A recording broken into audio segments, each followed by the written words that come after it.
Prime Minister Mark Carney suggesting there will not be tariff relief for targeted Canadian sectors anytime soon. Instead, affected industries, namely lumber, steel and aluminum, will likely have to wait until CUSMA negotiations next year. With me now to talk about the Canadian response to that is Industry Minister Melanie Joly. Hi, Minister. Pleasure to welcome you back to the program. Thank you so much for making the time. Thank you. Thank you, Vashi. It's a pleasure. I wanted to start off just on some comments that the Prime Minister made today about the state of negotiations with the United States. He said that we are unlikely to see any sectoral deals in advance of the CUSMA review process. And I wanted to ask you about those sectors that are affected by tariffs because you oversee them in your capacity as Minister for Industry. When I asked one of your cabinet colleagues, Patty Haidu, to describe the approach your government was taking to those battered sectors, she described it as saving the furniture, pardon me. Is that your government's strategy? Well, of course, we're there to support the workers. And we know that the steel sector, for example, doesn't have a business model for that is sustainable like it used to have when exporting to U.S. automakers. So right now what we're doing with the steel sector is we're helping them to adapt and pivot to do the right steel that Canadians need, mainly in the defense sector, mainly for infrastructure and housing. Imagine that. We didn't produce the right type of steel to make sure that we could build our own ships in Canada. Well, we have shipyards in Halifax and Vancouver and Quebec that uses an enormous amount of steel, and we didn't have the right steel to actually build infrastructure in the country. So that's why I'm working with them, the steel sector, the auto sector, the aluminum sector, the lumber sector, and finally the copper one, to make sure that they can change their business model, take more risks, while helping the 200,000 workers that are affected by the tariffs. Are you, and I ask with great respect, is your government working fast enough to do that? And that's not to take away from the intent behind it. But I'll pick two examples. It took about 6 months of 50% tariffs on Canadian steel and months of those companies enduring a closed American market for your government to most recently announce more substantial restrictions on the imports of steel from elsewhere. And when I spoke to the mayor of Sault Ste. Marie following, for example, the news out of Algoma just a few weeks ago, he was anxious to know more about the defense industrial policy and the strategy that would unfold and what it would mean potentially for a company like Algoma. But he said his efforts to get more information from your government were at the time unfounded. Could your government or should your government be moving faster? Well, since you spoke to him, I went to Algoma Steel in Sault Ste. Marie 10 days ago. I sat down with the mayor, and he's very much attuned to what we're doing right now. And I've been in contact with Algoma's CFO, which will be the new CEO very soon. I've been in contact with the union leaders, and we're bringing back 500 jobs at Algoma. Based on what? Based on the fact that they will have a new plate mill for the defense sector and a new beam mill for the infrastructure and housing sectors. And at the same time, the union has asked us to do more on reskilling of these workers, and we will do that working with the province of Ontario. All that to say, we are indeed in an emergency. We know we're over-dependent on the U.S., and we know it's a big exposure. So we're going extremely fast. I was actually a bit earlier in Montreal today, presenting what have we done in the past 2 months since I announced our plan that would be to protect jobs, create jobs, and attract talent and investment.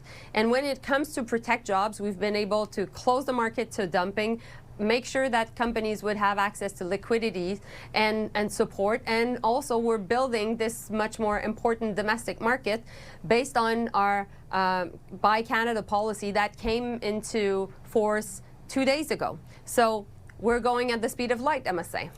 Are you sure that those 500 jobs will be protected? There's 1,000 overall that were lost. When I spoke to the CEO, I asked him about, your government's position around, for example, those employees working in a different capacity, and he was unequivocal that he hoped that could be the case, but that he could not guarantee it. Well, I think Garcia, the CEO, is leaving, and there was a new leadership coming in. We've had conversation with the new leadership with the fact that they would be coming up with a new business plan for the 2 mills I was talking to you for the defense and housing sector. And we'll be receiving a proposal very soon. I'm expecting in January. But you know, what I want to do also is to bring the union on board. I want the workers to be part of this process. The trust between the employees and the companies is pretty much at zero at this point. And it's a real issue. It's affecting the entire community. And we need to make sure that basically everybody is on board, because it's the entire Sault Ste. Marie community that is affected. So this is something I take very, very seriously. It's very dear to my heart. And I'm putting a lot of time and energy into this. And I certainly do take that point about the union and the company.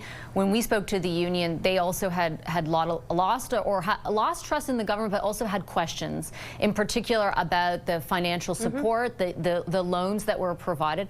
I understand that the loans were provided in order to provide a lifeline to Algoma, right? And that part of what enables Algoma to move forward is the retooling of that plant that involves these significant layoffs. Are there any conditions attached, though, to that loan beyond the 1,000 layoffs? Like, are there any guarantees in exchange for this public money, this taxpayer money, that more jobs will not be lost? Well, we're now looking at forward, and forward, any support from the government will be linked to actually making sure that there are 500 jobs that are being recreated. And I'm into dealing with what is next. And at the same time, my job is not to defend the company because I'm very much aware of the impacts on the workforce, but there is an entire tariff war that is the trade war that, and Sault Ste. Marie is victim of that trade war. And so that's why we will be working with the company to make sure that we can create these 500 jobs. And not only that, the defense sector in Canada really, really needs that steel.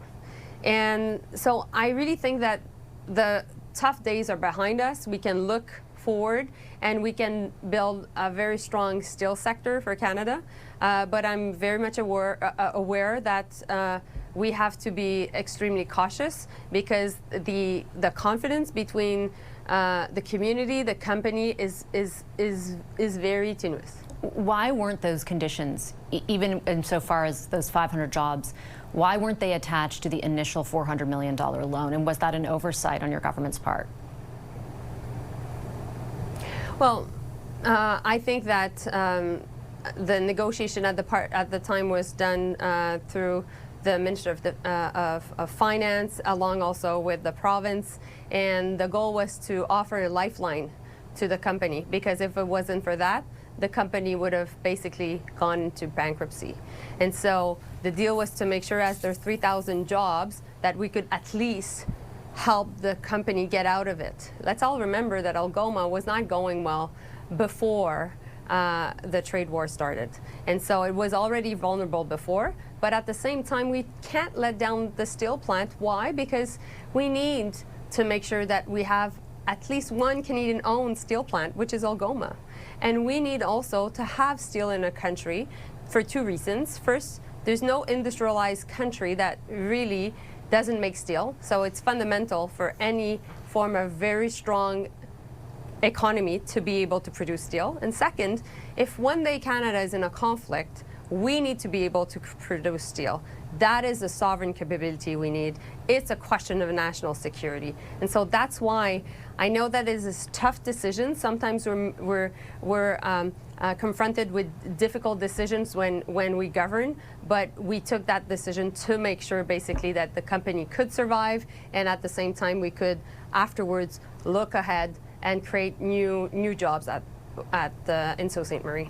Just before I let you go, Minister, I know you're a federal Liberal, but you're coming to us from Quebec. And provincially, the Liberals have really been through it, you could say, over the last 24 hours. I was looking at public opinion polling that showed, a precipitous drop since the last month for the Liberals to the advantage of the PQ. And I think a lot of Canadians right now are wondering what that means for the future of Quebec's sovereignty. Are you, Minister, worried about a referendum? I take extremely seriously the fact that the PQ government is ahead in the polls, and that the head of the PQ has clearly stated that within a year of his new mandate, that he would indeed call a referendum for the separation of Quebec. As a federal politician that has been on the front lines of this issue for years, this would not be not only to the benefit of Quebecers, but this would have an impact also on our entire economy. And so I will make sure that the Federalist views and the importance of being part of Canada is well heard, and I'll work with my cabinet colleagues, but this is certainly something that I will be dedicating a lot of time and energy in the next year, and that's also one of the reasons I wanted to come back to the country after being a lot at the international level. Could you ever be convinced to run to replace Mr. Rodriguez if that question of sovereignty is kind of at the core of it, or have you totally ruled it out? Listen, I've received many calls, many texts, a lot of people that have been pushing me to go, but my job also is to be the Minister of Industry, so I've said no. Okay, I'll leave it on that note. Happiest of holidays to you, Minister. I appreciate you making the time tonight. Thank you, as always. Thank you.